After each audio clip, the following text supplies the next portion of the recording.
Hello, and welcome to episode 128 of Prog Review. And today I review Octopus by Gentle Giant. Okay, steady on. No need to go crazy.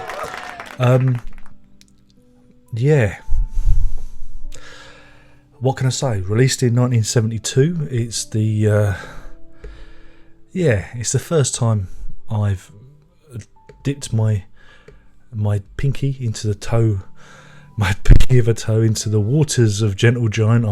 This is my first Gentle Giant album, and I'm not ashamed to say that. They're not a band that have ever appealed to me from what I've read, but I'm not ashamed, but I'm prepared to try new things, except buggery. I chose this on the distinction it had a Roger Dean sleeve, and as we know, the artwork of Roger Dean on a prog rock album is synonymous with, top quality, no? I think we can all agree, yeah? So, by virtue of this unsubstantiated claim, I say that this is the best and integral Gentle Giant record. Am I right? Or am I right? Well, Ray Shulman of the band seems to agree, saying that he's actually gone on record and said this is the band's best album. So there you go. And the if you're not familiar with it, the actual album title is a play on words. There's 8 tracks, 8 songs. It's meant to be an opus, so Octopus. Yeah. You see what they did? Do you see what they did there? Octopus. Okay. So the album starts with the advent of Panurge. It's inspired by Francois Rabelais' books of Gargantua and Pantagruel. Oh yeah, and but for me, it starts with this kind of off-putting "Hey nonny" medieval folk vocal thing, and they tend to, run throughout the song. And for me, they're a real cock shriveler. They really are. It's all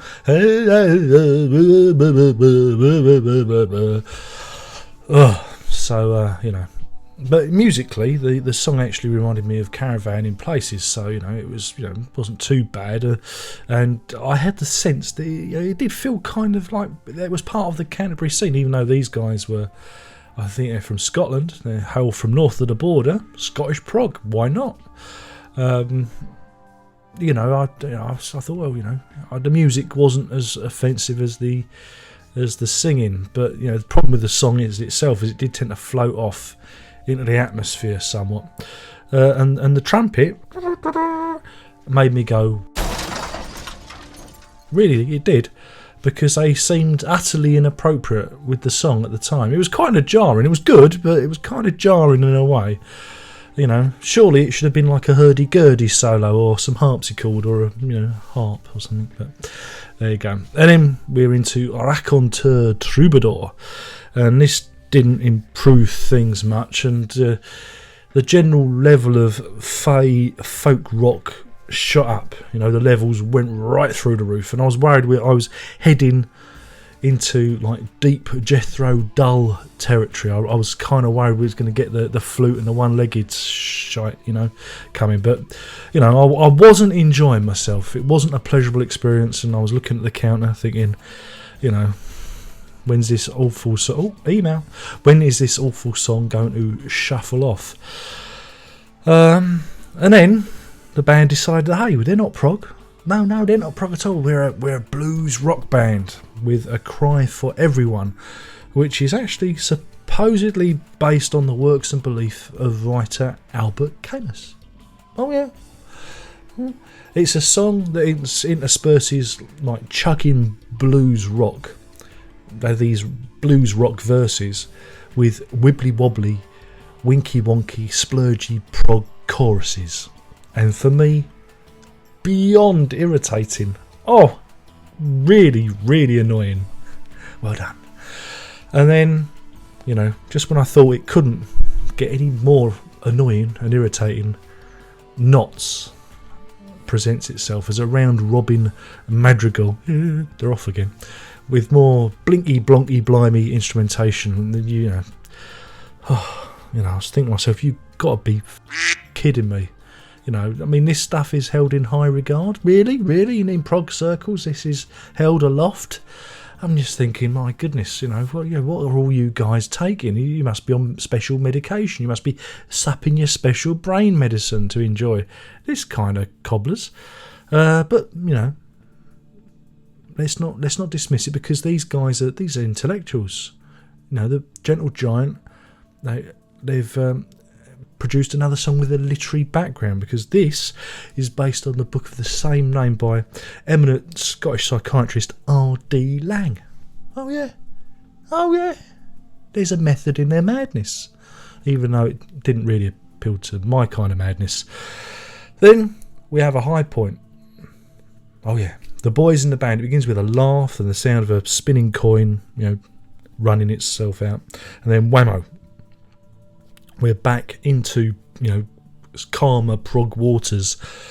And of all the tracks on the record, this was the one for me which is the most interesting, and it definitely had a very Canterbury vibe about it. And I really enjoyed the repeating sax riff towards the end of the song. It was just kind of tickled the spot for me.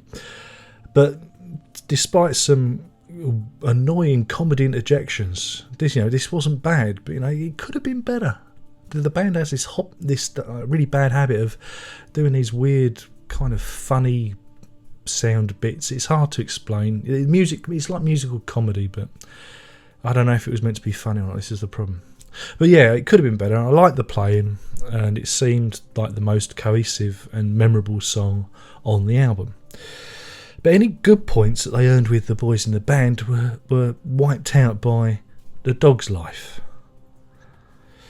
And it's a song about a dog. No, seriously, it's a song about a dog. It's Dog's Life, about a dog. You see, they're giving it away in the title. Dog's Life, yeah?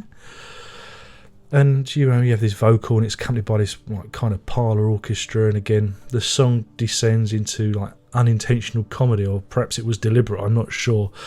I don't know if it was meant to be funny or not. But, look at this face. Look, does this face look funny, eh? Do I look like I was amused? Is this a funny face? Huh? No, you better not answer that.